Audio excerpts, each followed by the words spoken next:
Hello dear students. पिछले session में हम जो कराया था वो वॉइस का प्रेजेंट इंडेफिनिट आपको करना सिखाया था कि एक्टिव वॉइस को कैसे पैसिव वॉइस में चेंज किया जाता है, किसको, प्रेजेंट इंडेफिनिट को। लेकिन आज हम उससे जो अगला है उसे कराने जा रहे हैं, यानी आप प्रेजेंट कंटिन्यूअस को कैसे आप चेंज करेंगे। देखिए,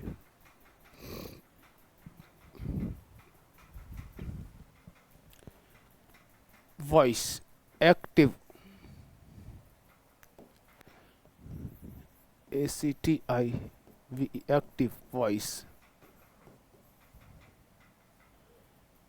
and passive voice. Active voice and passive voice हमने पहले ही आपको बताया दिया है कि जो एक्टिव वॉइस होता है ये सब्जेक्ट बेस होता है और ये पैसिव वॉइस जो ऑब्जेक्ट बेस होता है, यानी इसके सब्जेक्ट को इसका ऑब्जेक्ट बना दिया जाता है। इसका जो देखिए कैसे हम आपको बताने जा रहे हैं, प्रेजेंट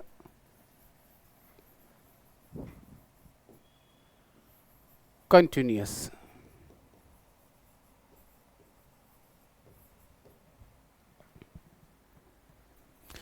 प्रेजेंट कंटिन्यूअस की हेल्पिंग वर्ब क्या होती है, किसकी, एक्टिव वॉइस की। ये सब एक्टिव ही रहेंगे इधर। इसकी होती है इज, आर और एम, और चूंकि ये कंटिन्यूअस है तो आईएनजी भी आती है। तो कहने का मतलब ये है, ये हमारा क्या है, active voice. Active voice present continuous की हेल्पिंग वर्ब क्या होती है, एक्टिव वॉइस की इज आर एम होती है और मेन वर्ब में आईएनजी लगी रहती है। बट जब इसको चेंज करते हैं, किसको किस में चेंज करते हैं, इसको पैसिव वॉइस में चेंज करते हैं।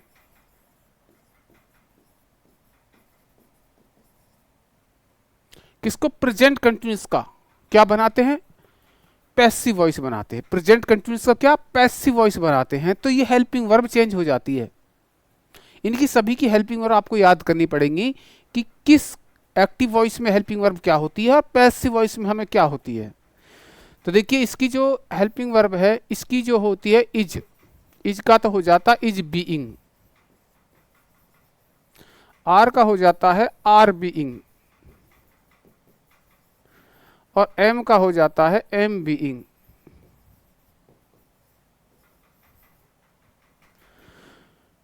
तो ये इसका खेल है। पैसिव वो बनाते समय इज आर एम का के साथ बीइंग और जुड़ जाती है। और बाकी इतना आप सबको बताया जा चुका ऑलरेडी कि हमेशा पैसिव वॉइस में थर्ड फॉर्म का प्रयोग किया जाता है। मेन वर्ब की जो होती है वो थर्ड फॉर्म होती है सभी में। ये तो आप क्लियर सीख लें कि थर्ड फॉर्म तो लगानी है सभी में। ये नहीं देखना ये पास्ट है, फ्यूचर है, कुछ भी है, आपको थर्ड फॉर्म लगानी है। क्लियर। अब एक सेंटेंस लेते उसके माध्यम से आपको समझाने का प्रयास करते हैं। जैसे कि Ram is writing a book. Ram is writing a book. तो देखिए, पहले तो हम इसी की पहचान करेंगे। पहचान किससे होती है, हमें पहचान के लिए मिलेगा इज, एक मिल गई मेन वर्ब में आईएनजी। ये दो शब्द बता रहे हैं, देखो इज और आईएनजी आ गए ना। ये दो शब्द बता रहे हैं हमारे ये कि ये जो सेंटेंस है क्या है, ये प्रेजेंट कंटिन्यूअस का है। ये दो शब्द हमें बता रहे हैं, ये जो दो शब्द है इज और ये आईएनजी है, हमें बता रहे हैं। या फिर आई आर होती है, आईएनजी होती है, या एम होती है, आईएनजी होती है, वो सब्जेक्ट के अकॉर्डिंग लगती है। तो वो ये हमें दो शब्द हमें बता रहे हैं कि ये प्रेजेंट कंटिन्यूअस का सेंटेंस है, प्रेजेंट कंटिन्यूअस का सेंटेंस है ये। अब इसको हम क्या ये कैसा है, प्रेजेंट कंटिन्यूअस का सेंटेंस कौन सा, एक्टिव ही तो है। भाई एक्टिव ही तो है। अब जब हम इसका पैसिव वॉइस बनाएंगे, चेंज करेंगे किसमें, पैसिव वॉइस में, तो जो हमारा जो सब्जेक्ट होता है ऑब्जेक्ट बन जाता है और ऑब्जेक्ट सब्जेक्ट बन जाता है। तो हम देखते हैं ये क्या है, हमारा सब्जेक्ट है भाई, ये क्या है भाई, ये हमारा ऑब्जेक्ट है, ये क्या है, ये हमारी मेन वर्ब है, ये तो थर्ड फॉर्म बन जाएगी, आपको बताइए। बाकी आपकी ये देखो भाई, इस पर इसका खेल है बस, इज का, यानी इज को बस इज बीइंग कर देना है। देखो भाई इज है ना, इज बीइंग हो जाएगी बस, कुछ नहीं होना। आर है तो आर बीइंग हो जाएगी, एम है तो एम बीइंग हो जाएगी बस। ये यानी ये चीज़ें हैं ये इसमें बदल जाती हैं, ये चीज़ें इसमें चेंज हो जाती है भाई लोग, ये चेंज हो जाती है इसमें। तो इस को पकड़ लो, ए बुक को सब्जेक्ट के स्थान पर लिख दो ए बुक, क्योंकि क्या है, बुक एक है तो एक के लिए इज का प्रयोग होता है, तो हम इज बीइंग का प्रयोग करेंगे इसमें। ए बुक इज बीइंग,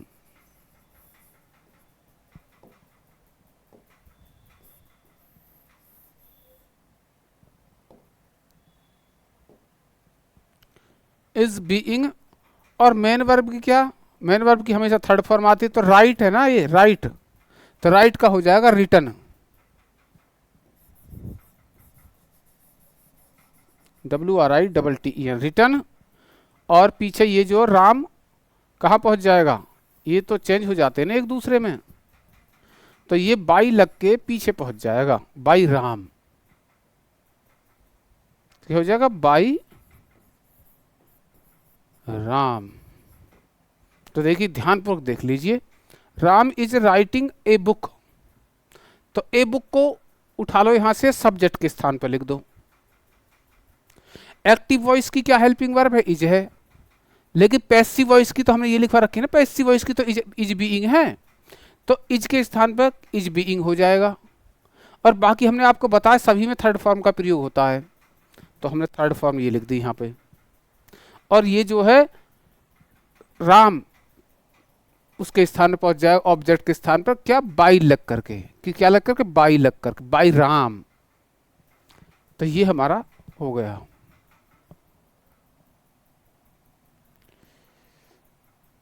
देखिए एक सेंटेंस लेते हैं और दूसरा,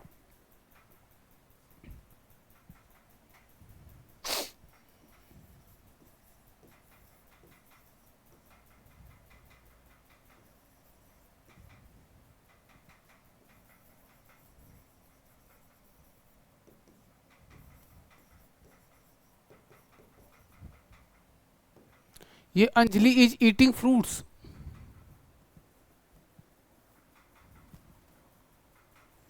क्या है, सेंटेंस की पहचान करिए आप, पहले तो सेंटेंस की पहचान करो। पहचान इससे होती है, एक तो इससे और एक इससे, इज और आईएनजी लगी हुई है, इसका मतलब ये कौन सा सेंटेंस है, प्रेजेंट कंटिन्यूअस है। अगर हम इसको नेगेटिव बनाएं तो क्या करते, बताया था हमने जब सेंटेंस सिखा रहे थे उस समय, आपको इंग्लिश सीखनी है, ग्रामर को अच्छे से सीखना है, तो हमारी जो प्लेलिस्ट है उसमें जाइए, उसके पहले वीडियो से और अब तक के जितने भी वीडियो है सबको serial wise step by step देखिए। आपके जो बीच में डाउट है वो डाउट बिल्कुल नहीं रहेंगे, क्योंकि कुछ चीज़ें ऐसी हैं जो हमने पहले बता दी है ऑलरेडी, आप उन पे कंफ्यूज होते हो, तो आप उन्हें शुरू से आप अभी तक देखते आओगे तो आपका सारा कंफ्यूजन दूर हो जाएगा, आपका कोई डाउट नहीं रहेगा। इसलिए first of all go to the playlist and watch. तो हमने आपको बताया था कि हमें क्या करना है, हमने क्या करना है, हमने ये करना है कि हेल्पिंग वर्ब के बाद नेगेटिव वर्ड का यूज करना है। तो हेल्पिंग वर्ब क्या है, इज, तो इज के बाद हम क्या करेंगे, नेगेटिव वर्ड यूज कर देंगे, नॉट लगा देंगे।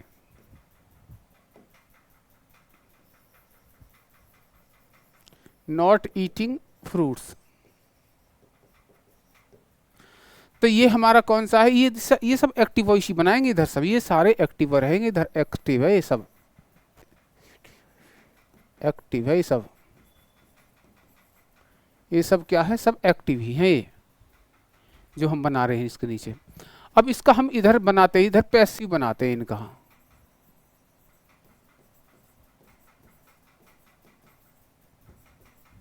इधर पैसिव बनाते हैं।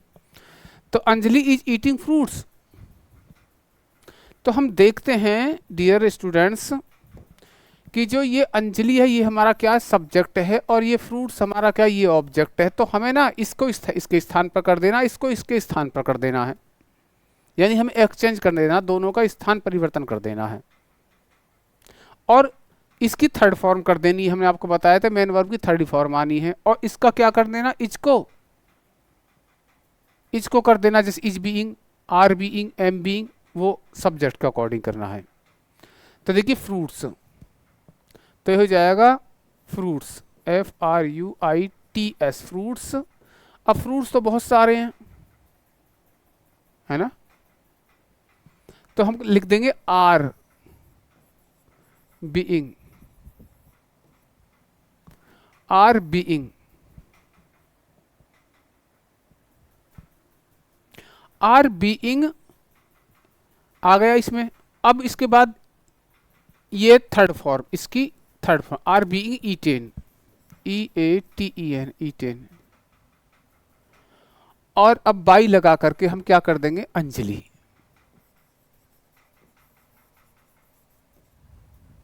ये अब इसको, अब ये जो ये एक्टिव है नेगेटिव वाला, नेगेटिव भी तो आ सकता है आपसे पूछने के लिए। तो नेगेटिव के लिए क्या करना है, आपको क्या करना है, आर के बाद नॉट लगा देना है। Fruits, FRUITS fruits are not being eaten by Anjali. ये है। तो इस प्रकार देखिए आगे, और देखिए एक और एग्जाम्पल लेते हैं।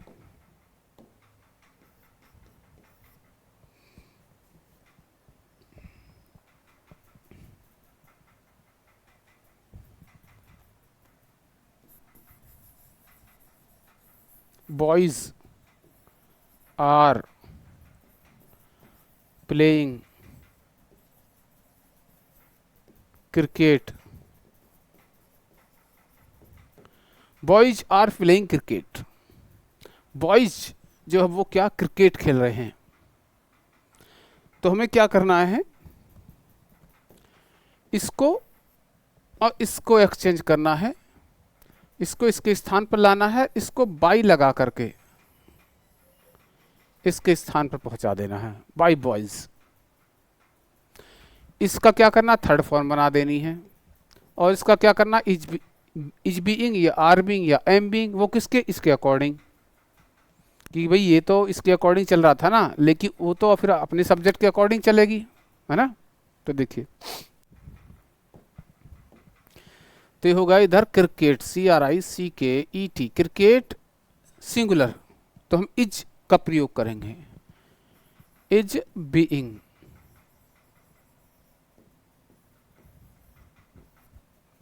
Cricket is being, third form played by boys. इसको नेगेटिव बनाते हैं, किसको, एक्टिव वॉइस को, बॉयज आर नॉट, ये हो जाएगा boys are not playing cricket. Negative, ये भी ऐसा नेगेटिव भी तो आ सकता है कि आप इसको पैसिव बनाइए इसका।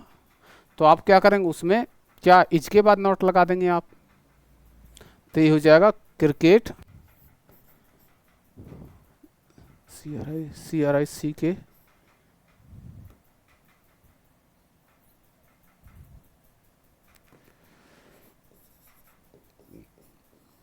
क्रिकेट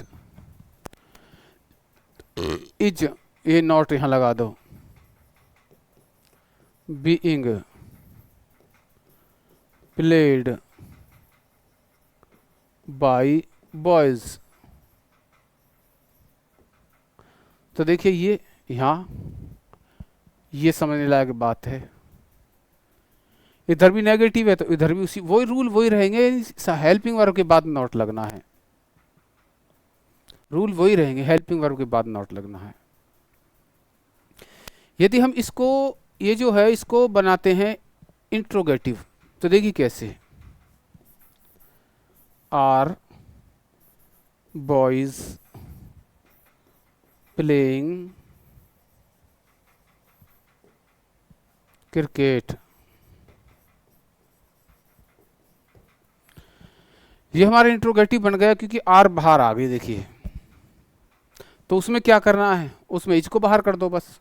उसमें क्या, क्योंकि पैसिव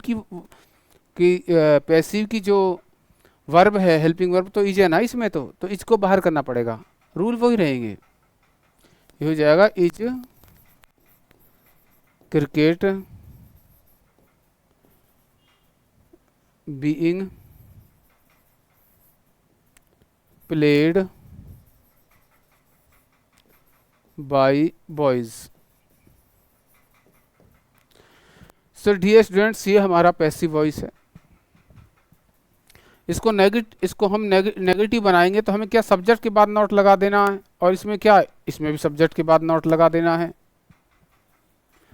इसको सेकंड टाइप बनाते हैं, इंट्रोगेटिव टाइप सेकंड। तो देखिए कैसे होना है, देखिए वाई आर बॉयज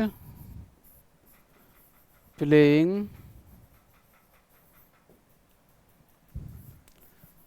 क्रिकेट। देखिए why are boys playing cricket, तो हमें पैसिव वॉइस की जो शुरुआत है ना वो भी हमें वाई से ही करनी है। इस वाई से वाई हमने आपको बताया तो इंट्रोगेटिव वर्ड हमेशा हेल्पिंग वर्ब साथ में लेकर के चलता है। इंट्रोगेटिव के तुरंत बाद हेल्पिंग वर्ब आती है। अब एक्टिव वॉइस की तो हेल्पिंग वर्ब आर है तो अपने साथ आर लेकर के चला है, लेकिन जो पैसिव वॉइस है उसकी जो हेल्पिंग वर्ब है वो इसमें इज है, तो वो इज इसके साथ आएगी, यानी वाई इज का हमें यहाँ पे प्रयोग करेंगे। तो देखिए कैसे करना है, तो वाई इज क्रिकेट बीइंग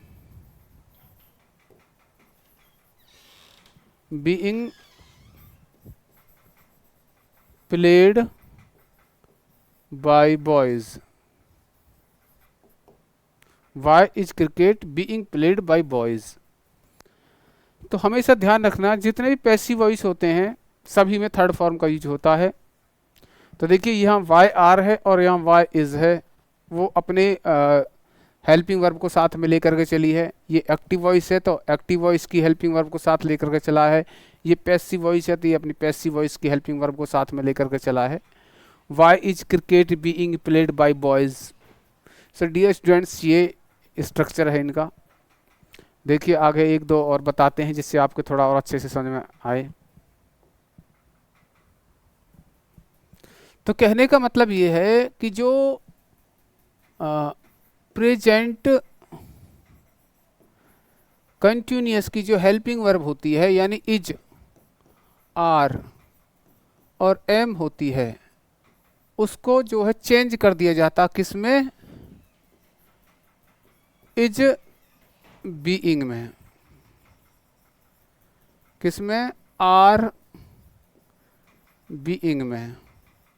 तीसरा एम बीइंग में। और इनके हमेशा बाद थर्ड फॉर्म का प्रयोग होता है, ये चीज ध्यान रखें। और जो सब्जेक्ट होता है, सब्जेक्ट, उसके बाद यहाँ वर्ब आती है, उसके बाद यहाँ ऑब्जेक्ट आता है। तो ये जो सब्जेक्ट है और ये ऑब्जेक्ट है, ये इसके स्थान पर लिख दिया जाता है और ये बाई लगा करके यहाँ लिख दिया जाता है, और इसकी जो है थर्ड फॉर्म का प्रयोग कर दिया जाता है। तो ये एक तरह से स्ट्रक्चर है एक्टिव वॉइस से पैसिव वॉइस बनाने का। और यहाँ आपकी जो है क्या बोलते हैं वो हेल्पिंग वर्ब आ जाती है, मेन वर्ब की थर्ड फॉर्म आ जाती है। यानी आपको हमेशा क्या करना, आपको एक तरह से वर्ब सभी की मेन वर्ब तो थर्ड फॉर्म आनी है, उसके साथ साथ आपको सिर्फ हेल्पिंग वर्ब पे ध्यान देना है कि एक्टिव की हेल्पिंग वर्ब ये होती है, तो एक्टिव की हेल्पिंग वर्ब को पैसिव की हेल्पिंग वर्ब में कैसे चेंज किया जाता है। आप इसको ऐसे चेंज कर लेंगे तो आपके लिए चीज़ें बहुत आसान हो जाएंगी। देखिए आगे कैसे, देखिए एक सेंटेंस है आगे, जैसे कि Rahul reads,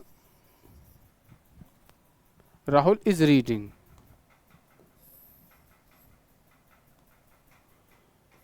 Rahul is reading novel in a room,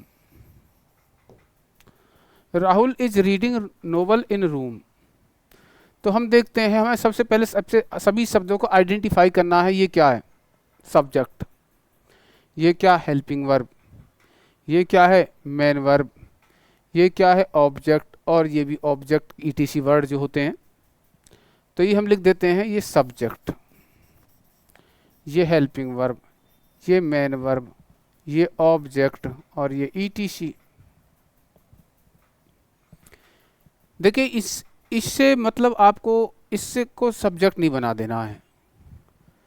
आपको दिख रहे in a room, in the field, to the school, on the roof, मतलब प्रीपोजिशंस वगैरह जो आ जाते हैं वो ईटीसी में है एक तरह से, उससे हम जो है एक तरह से उनको हम सब्जेक्ट नहीं बना सकते हैं। तो सब्जेक्ट बनाने का जो काम करेंगे वो हम करेंगे इससे, नोवेल से। इस नोवेल को यहाँ लिख देंगे राहुल के स्थान पर, राहुल को लिख देंगे नोवेल के स्थान पर बाई लगा करके, और जो रीडिंग है इसकी थर्ड फॉर्म आ जाएगी, और जो इज है ये इज बीइंग हो जाएगी, है ना। इज को इज बीइंग, आर को आर बीइंग, एम को एम बीइंग, लेकिन किसके अकॉर्डिंग, सब्जेक्ट के अकॉर्डिंग। ये ध्यान रखना, सब्जेक्ट अगर प्लूरल है तो आर बीइंग लिख दो, सब्जेक्ट सिंगुलर है तो इज बीइंग लिख दो, आई है तो एम बीइंग लिख दो। तो ये नोवेल, नोवेल एक है। अगर होती नोवेल्स तो नोवेल्स आर बीइंग हो जाता, अब है नोवेल तो नोवेल इज बीइंग होगा, ठीक है। तो ये होगा novel is being, novel is being. Reading की थर्ड फॉर्म, क्योंकि भाई देखो आईएनजी तो इसमें देखिए ये आ गया यहाँ, ये आईएनजी तो इसमें आ गया, तो इससे तो कोई मतलब है, रीड रह गया वो। तो हमने आपको बताया था इसकी जो तीन फॉर्म होती है, रीड, रेड और रेड, यानी कि जो प्रोनाउंसिएशन है वो सिर्फ अलग होती, डिफरेंट होती, बाकी लिखने में तीनों सेम ही होते हैं, रीड, रेड और रेड।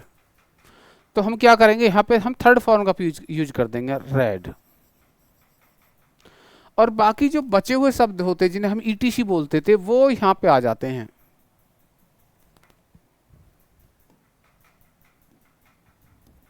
वो आ जाएंगे इन रूम,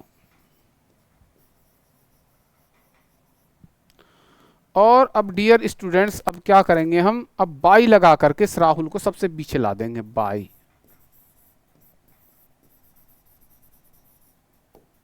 आई थिंक अब आपके समझ में आ गया होगा, देखिए ध्यानपूर्वक एक बार देख लीजिए। Novel is reading, Rahul is reading novel in room, तो राहुल सब्जेक्ट है, इज हेल्पिंग वर्ब है, रीडिंग मैन वर्ब है, नोवेल ऑब्जेक्ट है, इन रूम ईटीसी वर्ड है।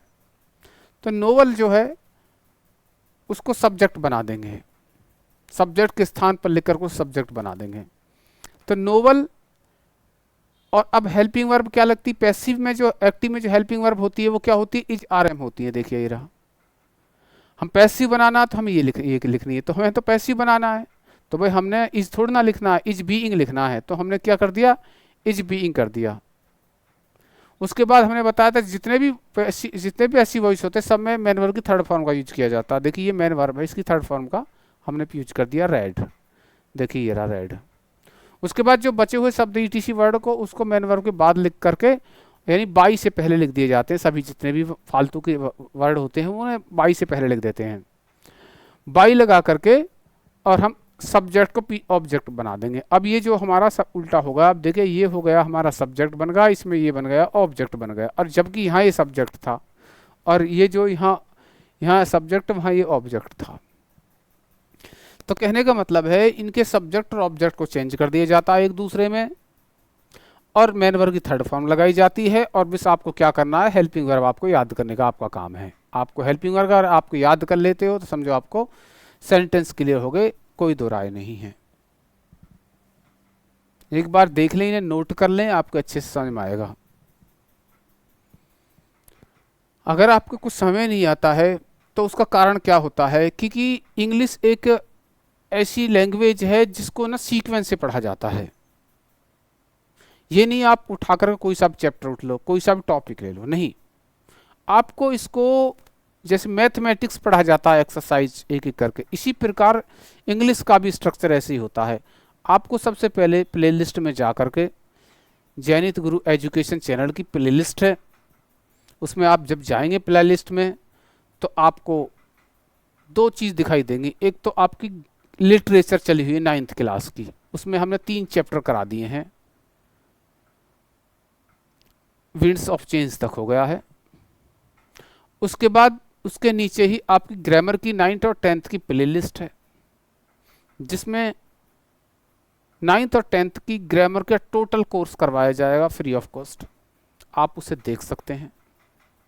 उसमें आपका हमने सेंटेंस से शुरू किया, सेंटेंस से शुरू किया है। आपको जितने भी सभी प्रेजेंट के सेंटेंस होते हैं, चाहे वो इंडेफिनिट कंटिन्यूअस हो, परफेक्ट कंटिन्यूअस, सबको सिखाया गया है। नेगेटिव इंट्रोगेटिव कैसे बनाते हैं वो भी, पास्ट को भी, फ्यूचर को भी। उसके बाद हमने वॉइस का जो शुरू किया है, अगर आप उन्हें कर लेते हो तो आपको ये वॉइस सीखने में बहुत ही आसानी होगी, और फिर आपको कोई डाउट नहीं रहेगा बीच में, तो आप परफेक्ट हो जाओगे। तो आप पहले पुरानी वीडियो देखें, उसके बाद इस वीडियो पर आए तो शायद आपके लिए बेटर रहेगा। बाकी एच यू लाइक। अब एक सेंटेंस और देखते हैं हम, जो है देखिए हमने आपको बताया था कि सी हो को बाई हर कर देते हैं पीछे ना, और ही को बाय हिम, दे को बदल दिया जाता बाय देम, और वी को बदल दिया जाता है बाय अस। तो ये चीज़ें आप नोट कर लें, क्योंकि ये भी आ सकता है, प्रोनाउन भी हो सकता है, जरूरी नहीं किसी का नाम ही लिखा हो। देखिए जैसे कैसे अब हम लिखते हैं, I am teaching English, I am teaching English. तो हम देखते हैं डियर स्टूडेंट्स, क्या है ये आई और ये एम, हमें ये चीज़ देखनी है। आई क्या है, सब्जेक्ट है, इंग्लिश क्या है, ऑब्जेक्ट है। तो हम इनको इंटरचेंज करना है और इसको यहाँ पहुँचाना है, बाई लगा कर करना है इसको। आधा काम तो यहाँ फिनिश हो गया। टीचिंग की थर्ड फॉर्म कर देनी है, टॉट। उसके बाद एम है, ये एम है, इसकी ये वाली एम है ये। तो अब हमें इनमें से क्या लगाना है, इज लगाना है, आर लगाना, एम, ये डिपेंड करता इस पर। इंग्लिश सिंगुलर है तो हमें इज बीइंग लगाना है इसमें, इंग्लिश इज बीइंग। तो ये हो जाएगा English is being, English is being taught, third form, teach की third form taught, TAUGST। English is being taught, और अब बाई लगा करके क्या कर देना, आई को किस में बदल देते हैं, आई को बाई मी में बदल देते हैं, आई को बदल देते हैं किस में, बाय मी में। तो English is being taught by me. तो ये हमारा सेंटेंस हो गया। उसके बाद अगर इसको नेगेटिव बनाना है तो हम क्या करेंगे, I am not teaching English, और वो क्या हो जाएगा, वो हो जाएगा English is not being taught by me. यदि इसको इंट्रोगेटिव बनाना है तो ये हो जाएगा एम आई टीचिंग इंग्लिश, तो हो जाएगा is English being taught by me. यानी अगर इस जो कार्य इसके अंदर होगा वही सेम कार्य आपके इसके अंदर होगा। तो ये आपका आज प्रेजेंट कंटिन्यूअस का पैसिव वॉइस हमने आज फिनिश कर दिया है। अब कल नेक्स्ट टॉपिक पे आपको पढ़ाएंगे।